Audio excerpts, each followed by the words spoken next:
নমস্কার, Shivshakti জ্যোতিষালয়ের YouTube channel ও Facebook পেজের আরেকটি নতুন এপিসোডে আপনাদের সকলকে আবারও স্বাগত জানাই।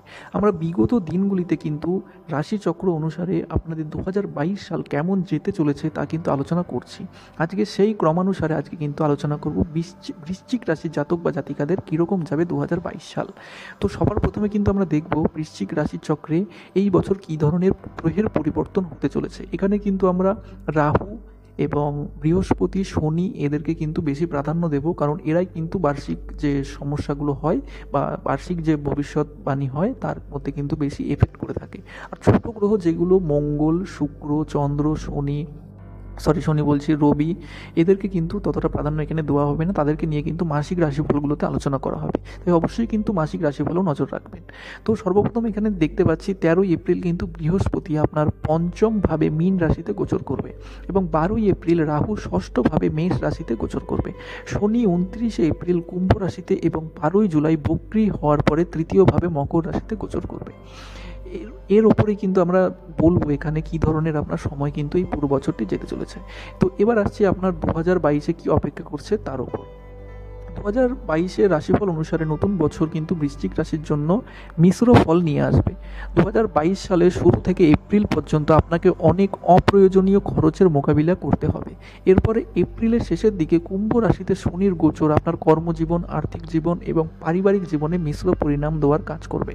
এরপরে এপ্রিলের মাঝামাঝি সময়ে মীন রাশিতে বৃহস্পতির হতে চলা গোচর আপনার রাশিচক্রের পঞ্চম ভাবকে প্রভাবিত করবে, যার পরিণামস্বরূপ আপনার অবস্থা ভালো হবে এবং আপনি কিছুটা আর্থিক সংকট থেকে মুক্তি পাবেন। এর সাথে সাথেই মাসের 12ই এপ্রিল মাসের 12 তারিখ রাহুর অবস্থান পরিবর্তন আপনার স্বাস্থ্যের যথাযথ উন্নতির যোগ তৈরি করবে। যদিও এর পরেও আপনি মানসিকভাবে অনেকটা চাপে থাকবেন, যা আপনার জীবনের বিভিন্ন ক্ষেত্রে নেতিবাচকভাবে প্রভাবিত করবে। এই বছর মে থেকে সেপ্টেম্বর মাঝে অনেক শুভ গ্রহের অনুকূল পরিস্থিতির কারণে আপনি ভালো অর্থ উপার্জন কিন্তু করতে সক্ষম হবেন। তারপর সেপ্টেম্বর মাসে আপনার লাভ ও মুনাফার ভাবে শুক্র গ্রহের হতে চলা গোচর আপনাকে বিভিন্ন উৎস থেকে অর্থ ও মুনাফা দেবে। এরপরে 13ই আগস্ট থেকে অক্টোবর পর্যন্ত আপনার নবমভাবে শুক্রের গোচর আপনার মায়ের যত্নের দিকে কিন্তু ইঙ্গিত দিচ্ছে। এই অবস্থায় এই সময় তার স্বাস্থ্যের যত্ন নিন এবং তার খাবারের প্রতি বিশেষ সাবধান থাকুন। যদি আপনি আপনার প্রেমের জীবন দেখি, এখানে যদি দেখা হয় এপ্রিলের শেষে কুম্ভ রাশিতে শনির স্থানান্তর এবং তার আপনার চতুর্থভাবে বিরাজমান হওয়া আপনার এবং আপনার প্রিয়জনের মধ্যে অনেক ছোট ছোট বিষয় নিয়ে তর্ক এবং ঝগড়া সৃষ্টি করবে। যদিও এই সময় আপনাকে এই সুন্দর সম্পর্কে ভরসা রেখে আপনার সঙ্গীর সাথে সব ধরনের ঝগড়া করা এড়াতে হবে।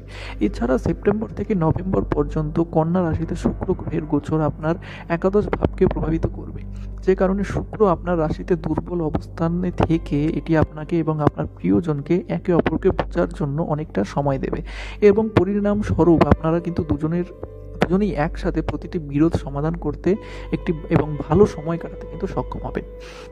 যদি কেরিয়ারের দিক থেকে আলোচনা করা হয় তাহলে কিন্তু আপনি আপনার একাগ্রতা, প্রচেষ্টা এবং কঠোর পরিশ্রমের শক্তিতে এই বছর আপনার কর্মজীবনে সফল হতে পারে। এপ্রিলের পরে যখন বৃহস্পতি দশমভাবে গোচর করবে তখন আপনার অবস্থা কিছুটা উন্নতি হতে পারে। সেই সাথে আপনার শত্রুদের কারণে আপনার কাজে কিছু সমস্যা হতে পারে, তাই আপনাকে কঠোর পরিশ্রম করতে হবে। কর্পোরেট সেক্টরে কর্মরত যে বৃশ্চিক রাশি জাতকেরা রয়েছেন তারা কিন্তু এই বছর একটি দুর্দান্ত পেশাদার জীবনযাপন করতে পারবেন এবং আপনি আপনার উদ্যোগেও সফল হতে পারেন। পদোন্নতির আশাও কিন্তু এই সময় রাখা যেতে পারে। বছরের দ্বিতীয়ার্ধটি আপনার জন্য প্রথমটির চেয়ে ভালো এবং সমৃদ্ধ হবে। এই রাশি জাতকেরা যারা তাদের কর্মস্থল পরিবর্তন করতে চায় তারা আরও ভালো সংস্থা কিন্তু পেতে পারে। প্রেমের দিক থেকে 2022 সাল আনন্দময় জীবন উপভোগ করতে পারবেন। যদিও সম্পর্কের ক্ষেত্রে বছরের মাঝামাঝি সময়ে আপনার জীবনে কিছু সমস্যা দেখা দেওয়ার সম্ভাবনা রয়েছে, কিন্তু এখানে ভালো বিষয় হলো এই সমস্যাগুলি কিন্তু পারস্পরিক বোঝাপড়া এবং বন্ধনের মাধ্যমে সমাধান করতে পারবেন। আপনিও যদি এখন বিবাহিত না থাকেন তবে কিন্তু এই বছর আপনি কিছু নতুন প্রেম খুঁজে পেতে পারেন। অন্যদিকে যারা ইতিমধ্যেই সম্পর্কের মধ্যে আছেন তারা কোনো প্রকার বিচ্ছেদ ছাড়াই তাদের প্রেম জীবন উপভোগ করবেন এবং এই রাশির কিছু মানুষ যারা প্রেম করছেন তারা এই বছর নিজেদের পার্টনারের সাথে বিয়েও করতে পারবেন। শিক্ষার দিক থেকে বৃশ্চিক রাশির জাতকেরা 2022 সালে গড়ের থেকে ভালো শিক্ষাবর্ষ আশা করতে পারেন। বৃশ্চিক রাশির শিক্ষার্থীরা যারা প্রতিযোগিতামূলক পরীক্ষার প্রস্তুতি নিচ্ছেন কোনো কারণে তাদের মনোযোগ নষ্ট হওয়ার সম্ভাবনা রয়েছে। এই পরিস্থিতিতে আপনার আপনাকে পরামর্শ দেওয়া হচ্ছে যে আপনি যদি প্রতিযোগিতামূলক পরীক্ষায় সফল হতে চান তাহলে আপনার মনোযোগ ধরে রাখুন এবং কঠোর পরিশ্রম করতে কিন্তু মিস করবেন না। উচ্চশিক্ষায় আগ্রহী শিক্ষার্থীরা ভালো প্রতিষ্ঠানে ভর্তি হতে পারে। যে শিক্ষার্থীরা পড়াশোনার জন্য বিদেশে যেতে চায় তারাও কিন্তু বছরের দ্বিতীয়ার্ধে কিন্তু সুখবর পেতে পারে। পারিবারিক দিক থেকে এই বছর আপনার পিতামাতার সাথে আপনার সম্পর্কের প্রতি আরও মনোযোগ দেওয়ার প্রয়োজন হতে পারে। যদি আপনি নিজেকে স্বাধীনতার অনুমতি দেন তাহলে এটিও স্বাধীন হওয়ার একটি ভালো সময়। আপনি আপনার অতীত থেকে সঠিক উদাহরণ গ্রহণ করে আপনার ভবিষ্যৎকে উজ্জ্বল করতে পারবেন। আপনার পিতামাতাকে যথাযথ মানসিক সমর্থন দিন, কিন্তু খুব বেশি আবেগপ্রবণ না হওয়ার পরামর্শ এখানে দেওয়া হচ্ছে। এই বছরটি কিছু স্বাধীন সিদ্ধান্ত নেওয়ার জন্য একটি দুর্দান্ত সময় হতে চলেছে। বিগত বছরগুলিতে পরিবারের কিছু সদস্যের সাথে আপনার সম্পর্কের ক্ষেত্রে অনেক সমস্যা ছিল, সুতরাং এই বছর আপনার জন্য সিদ্ধান্ত নেওয়ার সময় এসেছে যে তাদের সাথে কিভাবে এগিয়ে যেতে হবে, কারণ এটি আপনার জীবন থেকে সম্পূর্ণরূপে অপসারণ করা সম্ভব নয়। বিবাহের দিক থেকেও কিন্তু এই বৃশ্চিক রাশি জাতকদের অনেক ব্যাপারেই একে অপরের সাথে একমত হবে না। যদিও আপনাকে এখন বুঝতে হবে যে আপনার সম্পর্কের মধ্যে প্রেম এবং সম্প্রীতি বজায় রাখার জন্য আপনার জন্য একে অপরের সাথে একমত হওয়া এবং একে অপরকে বোঝা খুবই গুরুত্বপূর্ণ। এই রাশির অবিবাহিতদের এই বছরে বিয়ের পূর্ণ সম্ভাবনা রয়েছে। বিয়ের পুরো ভিত্তি যোগাযোগে পারস্পরিক বোঝাপড়ার উপর ভিত্তি করে। সম্পর্কের ভিত কখনো ভেঙে যেতে দেবেন না। জুলাই থেকে অক্টোবর পর্যন্ত সময়টি আপনার জন্য কিছু সমস্যা নিয়ে আসতে পারে। আপনার সঙ্গীর সাথে মানসম্মত সময় কাটানো আপনার জন্য খুবই প্রয়োজন। আপনার প্রিয়জনকে কাছাকাছি রেখে আপনি ভুল বোঝাবুঝির বিকাশ কিন্তু রোধ করতে পারেন। অক্টোবরের মাঝামাঝি সময়ে কিন্তু সমস্ত পারিবারিক বন্ধু, অংশীদার ও বাচ্চাদের জন্য কিন্তু বিষয়গুলি স্থির হতে শুরু করবে, কারণ আপনার বিবাহের সম্পর্কের মধ্যে অনেক সুখ রয়েছে। সন্তানের দিক থেকে এই বছর কিন্তু শুভ হতে চলেছে। আপনার সন্তানরা তাদের নিজস্ব প্রচেষ্টা এবং কঠোর পরিশ্রমের উপর উচ্চ পদক্ষেপ নিতে পারে এবং তারা তাদের মানসিক ক্ষমতার উপর ভিত্তি করে তাদের লক্ষ্য অর্জনে কিন্তু সফল হতে চলেছে। যদি তারা উচ্চ শিক্ষা নিতে চায় তাহলে এই বছর তারা একটি নামী প্রতিষ্ঠানে ভর্তির সম্ভাবনাও পাবে। বছরের শুরুটি আপনার দ্বিতীয় সন্তানের জন্য শুভ হবে। এপ্রিল মাসে বৃহস্পতি পঞ্চমভাবে গোচর করবে।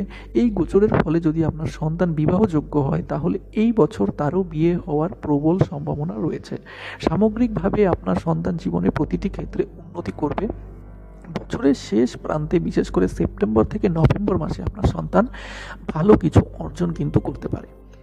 ব্যবসার দিক থেকে বৃশ্চিক রাশি জাতকদের 2022 সালে কিছু সমস্যা ও বাধার সম্মুখীন হতে পারে। আপনি যদি একটি অংশীদারি ব্যবসার পরিকল্পনা করছেন অথবা অংশীদারিত্বের ব্যবসায় আগ্রহী তাহলে কিন্তু এই বছর এটি শুরু করা এড়িয়ে চলুন। অন্যথায় আপনার সঙ্গীর উদ্দেশ্যকে যথাযথ মনোযোগ দেওয়ার প্রয়োজন হতে পারে। ব্যবসায় নতুন কোনো প্রকল্প গ্রহণ বা শুরু করা এই বছর আপনার জন্য ফলদায়ী হবে না, তাই আগের বছরের অবশিষ্ট প্রকল্পগুলি সম্পূর্ণ করার পরামর্শ দেওয়া হচ্ছে। একজন অভিজ্ঞ ব্যক্তির পরামর্শ নেওয়া আপনাকে কিন্তু একমাত্র মালিকানা ব্যবসার দক্ষতার সাথে চালাতে সাহায্য করবে। 2022 সালে নতুন উদ্যোগে বিপুল পরিমাণ বিনিয়োগ করা এড়িয়ে চলুন। 2022 সালে আপনার ব্যবসায় বিশ্রাম আপনার পক্ষে কিন্তু অনুকূল প্রমাণিত হবে না। সব মিলিয়ে 2022-এ বৃশ্চিক রাশির জাতক জাতিকাদের জন্য ব্যবসার জন্য ভালো সময় হবে, কিন্তু তবুও বছরের দ্বিতীয়ার্ধে আপনাকে আর্থিক লেনদেন এবং নতুন প্রকল্পের পরিকল্পনায় সতর্ক থাকার পরামর্শ দেওয়া হচ্ছে। স্বাস্থ্যর দিক থেকে কিন্তু আগামী বছরে শনি আপনার শারীরিক ও মানসিক স্বাস্থ্যে অনেক পরিবর্তন এনেছিল এবং আপনার মেজাজ এবং সাধারণ স্বাস্থ্যেও অনেক উত্থান পত্থান ঘটেছিল। সেই জিনিসটাই কিন্তু এখানে দেখা যাচ্ছে। এই বছরের মধ্যে শক্তির মাত্রাও কম হতে চলেছে এবং আপনি খুব কম বিশ্রাম নেবেন। শারীরিক ব্যায়ামের মাধ্যমে আপনি আপনার শরীর এবং মনকে সুস্থ রাখতে পারেন। সাধারণত এই বছর আপনার স্বাস্থ্যের জন্য কিছুটা ভালো থাকবে আগের তুলনায়। ভালো ব্যক্তিগত ও পেশাগত পরিস্থিতিতে থাকা সুস্বাস্থ্য বজায় রাখতে সহায়ক প্রমাণিত হবে। আপনার স্ত্রীর সাথে স্বাস্থ্যেও কিন্তু সমস্যা সৃষ্টি হতে পারে, যা আপনার জন্য উদ্বেগ বা সমস্যা নিয়ে আসতে পারে। এবার বলবো কিছু প্রয়োগ যার মাধ্যমে কিন্তু আপনি আপনার দৈনন্দিন জীবনে যে সমস্যাগুলো সেগুলো থেকে কিন্তু বেরিয়ে আসে একটু সুখী এবং আনন্দময় জীবন যাপন করতে পারেন।